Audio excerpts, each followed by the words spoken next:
They play an important role in the so-called war on terror. However, the use of unmanned aerial vehicles or drones is coming under increasing scrutiny on the streets of Yorkshire and Lincolnshire. Sharon Edwards has the story.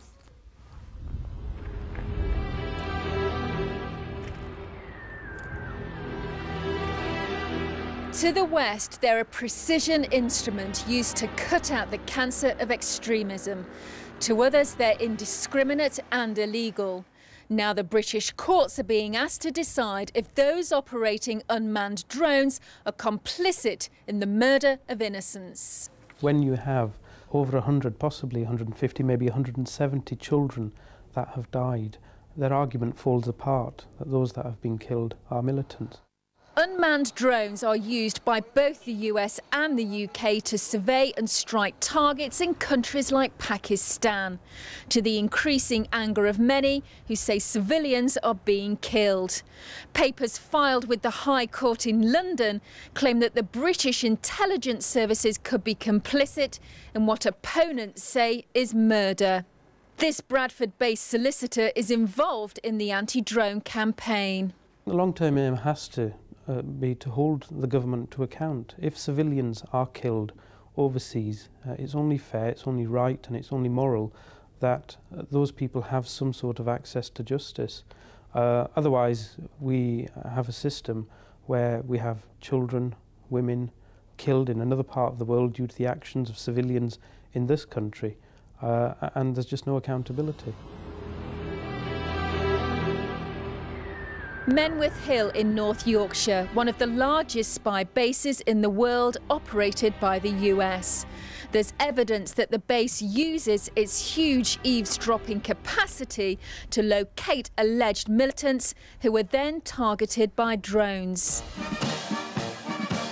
Down the A1 is RAF Waddington in Lincolnshire, home to a new squadron which soon will be operating drones abroad. Personnel working here will be the first drone operators based in the UK. The new legal challenge centres on whether intelligence gathered in the UK was passed to the US, which then used it to plan a drone attack in Pakistan in which civilians were killed. Neither Menwith Hill nor RAF Waddington are involved in the case, but there are those who say they could be impacted by the outcome. The impact on the staff here and the impact on the staff at Waddington, who will be remotely controlling British drones in Afghanistan, is huge because it deals with the moral and ethical implications of whether these strikes can be justified and what process we can have to ensure that war crimes aren't being committed. First of all, I would like to welcome all the people who are attending this rally. There's both public and political pressure on the US and UK governments over the use of drones. Earlier this year, members of the Pakistani community in Bradford marched against them.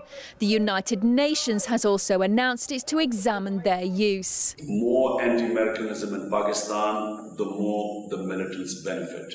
But there are those who say drones keep us safe at night. I hear the argument that civilian losses of life are unacceptable in military operations, but the fact is that is a fact. You can't change that, and arguably if we were doing this 20 years ago, trying to get to the same people that mean us harm, to get to them 10, 20 years ago, we would have had far less surgical ways of doing it, which would have been far more intensive in terms of the loss of life. Drones have become a symbol of the moral questions raised by 21st century warfare. Questions over whether so-called collateral damage is murder, or whether sometimes the ends do justify the means. Sharon Edwards with that report. Kris Hopkins, can you understand why many people in Bradford and no doubt in Keighley are angry about all these drone attacks in Pakistan? Well, I can understand why they would think that, because they're being fed a huge amount of disinformation about what's actually going on. First of all, there are absolutely no deployments of unmanned vehicles outside the Afghan theatre. They're all in Afghanistan. There's none in Pakistan at all, and that is an absolute fact. There have been There are two different types. There's one vehicle which basically looks at surveillance and it reconnoitres for troops on the ground, and there's another one which can deploy weapon systems. And there are something like 360 deployments of munitions onto specific targets which were a threat to our allies and our forces, of which there has only been one event in which civilians have been injured. And that's when a vehicle which was full of high explosives was hit. The 2 insurgents were killed, but very sadly 4 individuals were killed. They're very sad, but the idea that 150 children have been killed by British forces, that they're out of control, that they're playing games on computers... Some would say they're American forces, and British intelligence officers have been complicit in some of that information. Well, there's claims of that. There's no evidence to my hand. I've asked very robust questions of the ministers which I serve, and I have no evidence of that at all. Diana Johnson, does it bother you that 6 times as many drone attacks have been launched by President Obama than President Bush? Well, obviously President Obama takes the view that that he's in a state of conflict with Al-Qaeda, and as I understand it, in northern Pakistan, where these drone attacks have taken place, is where the intelligence leads him to believe that Al-Qaeda are operating and training, and more importantly for us in Britain, are actually getting prepared the people who may well come to our streets in this country and cause terrorist attacks. So I just wanted to say, though, that I agreed with what Kris said about loss of civilian life is obviously something that we all regret, and I know the military do their very best to ensure that their attacks, when they need to attack insurgents, are pinpointed and they use the best intelligence they can. And of course it's incredibly sad when civilians do lose their lives. Kris Hopkins, human rights lawyers say that military personnel here in this country should be held to account for what's been happening in Pakistan. Do you fear that, you know, we could get RAF personnel in the courts? Well, just to reiterate again, there is no deployment of British forces outside the Afghan theatre. Every single officer, airman out there, they're operating these, have to comply with the Geneva Convention.